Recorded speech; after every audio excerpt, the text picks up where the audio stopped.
So one reason he was pushing towards India was he wanted to find a yogi and learn how to become immortal. And they told Alexander that we found the man, but he's not willing to come. But once he did one intelligent thing, that's the reason why we removed his third name.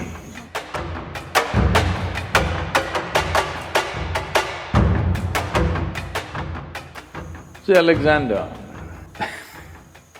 in our history textbooks, school textbooks, they said Alexander the Great. They only got the first name, the middle name, they missed out the last name. His name was Alexander the Great Idiot.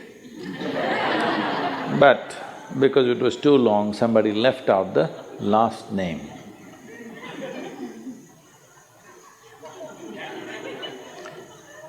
Well, the moment you make such a man, a great man in this world,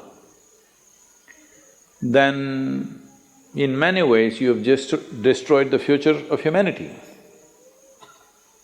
Because from the age of 16, I think he died around 32 or 33, all he did was kill, kill and kill, without purpose. Going to new places and killing, going to new places and killing, saying, I have conquered this, I have conquered that. And he had gathered a band of young people from his native place who traveled with him to fight with him. Periodically, he executed one of them, just accusing them of something. You know, always somebody would be betraying a tyrant like that, and the tyrant is always fearful that somebody may plot against him.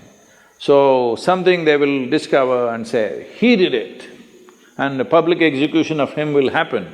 He was very close to you, he traveled with you, everything, but you just kill him so that everybody else is in line. Periodically, he killed one of those people who were very close to him, just to set an example. This is the kind of man he is. He is death all the time, but he doesn't want to die. He wants everybody to die, but he doesn't want to die. So one reason he was pushing towards India was because between ancient India and Greece there has been lots of transaction in terms of mathematics, geometry, yoga. There is a linga in Delphi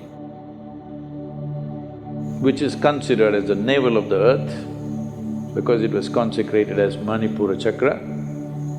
The Manipuraka is so powerfully established there, now it's been removed from its original place and it is sitting in the museum, but still bit cracked, but it's still little, badly skewed, I would say, but still so powerful after, I don't know, maybe 5,200 years or so.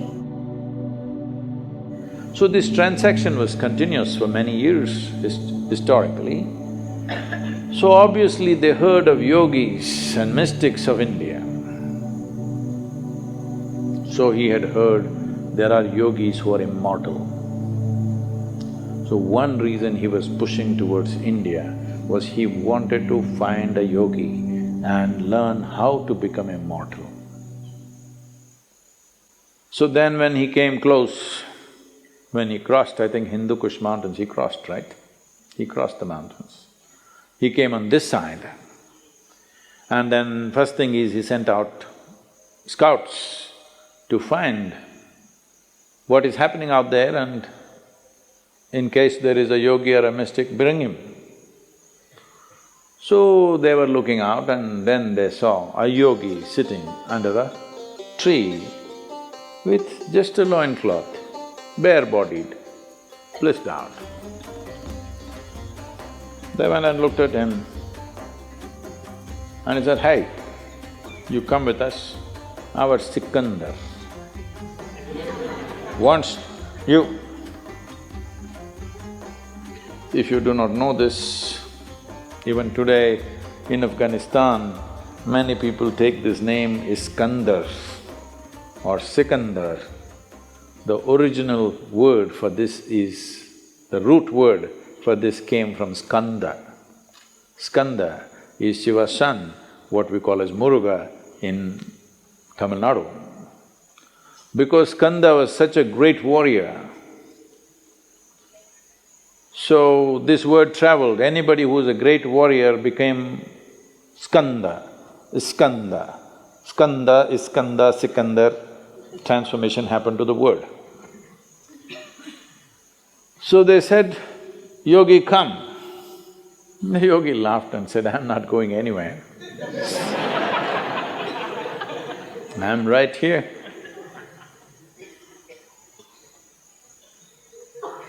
Then they pulled out their swords. These are violent men. They don't think twice about taking off heads. It's not even something that, of any consequence to them. They can take away hundreds of heads in a day without any qualms about it. So, very violent men, they pulled out their swords and said, "Either you come or we'll take off your head." The yogi said, "See, I'm sitting here like this because everything that I have to do has been done. You want to take my head, you take it, but you will not get my wisdom or my intelligence. If you take my head, you can take it, you want." Then they looked at each other, that's all. See, they had never seen a man who not terrorized by the swords that they pull out, because they're not pulling out in bare, empty threat. They can take off heads, they're very good at it. They had never seen a man who's not terrorized, he's saying, "Okay, take my head." I thought, "Oh, this guy must be really immortal." If somebody says, "Okay, take my head," he must be immortal. Then they try to coax him, "Please come." He said, "No, if he wants, let him come. He wants to know about immortality, let him come." Then they said, "Oh, he knows about it, so let's not damage him in any way." And they went back and they told Alexander that, "We found the man, but he's not willing to come. So he is not a home teacher, you have to go to him, he's a school." So he himself came. So Alexander sat on his horse and with great authority you spoke, "It seems you know about immortality, I want to know about it." The yogi looked up at him and said, "First get off that stupid horse." You sit on an animal which is less intelligent than you and suddenly you become like this. You see, I don't know, the moment people sit on a horse, somehow they think they're something. If you manage to ride an animal which is far more intelligent than you, then something. You ride a dumb four-legged animal, poor thing doesn't like to carry you, but what to do? So, Alexander got down and asked, "I want to become immortal because he is not the same guy that he was 5–10 years ago. Body doesn't take this kind of beating after some time, it is slowly taking its toll." So he said, "I want to know about immortality, can you guide me?" So the yogi looked at him and he knew no amount of talking to him is not going to go anywhere. He said, "Yes, if you want immortality, this is the way."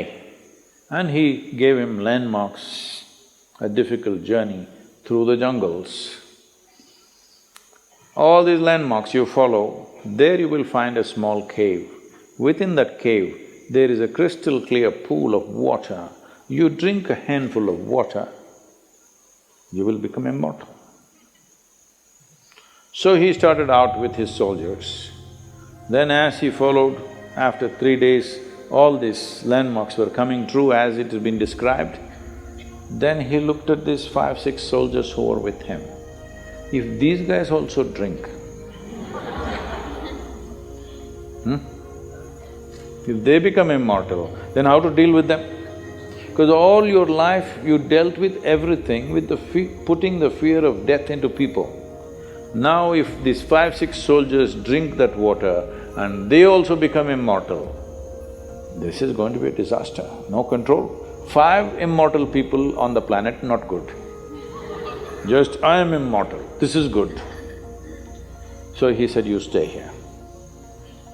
He left them for the last leg of the journey and he went by himself. Then he found that cave. Within the cave, he saw a pool of crystal clear water. He rushed in and he was about to drink. There was a crow sitting at the other edge of the pool and the crow said, wait. He looked at the crow, fortunately water slips out of your hands, And the crow said, see, I drank this water, I don't know how many million years ago. And now I cannot die. I'm just sitting here endlessly. Just imagine, if you become immortal, you cannot even commit suicide. Hello? I want you to just imagine, this is the worst thing that can happen to you, that you cannot die one day. No relief. I'm sitting here for millions of years, there is nothing I can do. I have seen through generations of my clan, I'm not interested in anything right now, but I cannot die. Do you want my fate?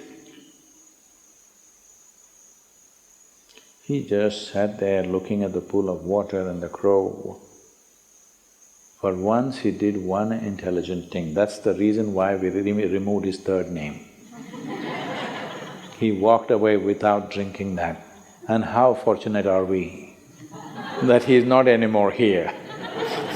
But he looks like he's taking rebirth in many places.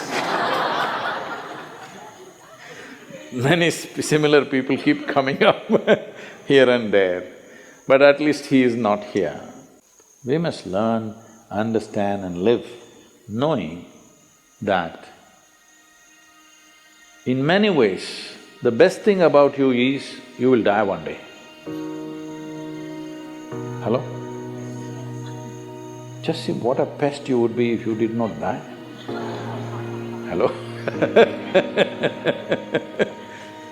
Well, you must live a full life. Whatever is the fullest potential, you must live that. But you must die when it's time, isn't it? Huh? So, if you say death is negative, then what is positive? Immortality? That is the most idiotic thing you can do. Even an idiot like Alexander had the intelligence not to drink that water. So, it is very important to understand yoga is not about eternal life. Yoga is about sensible life.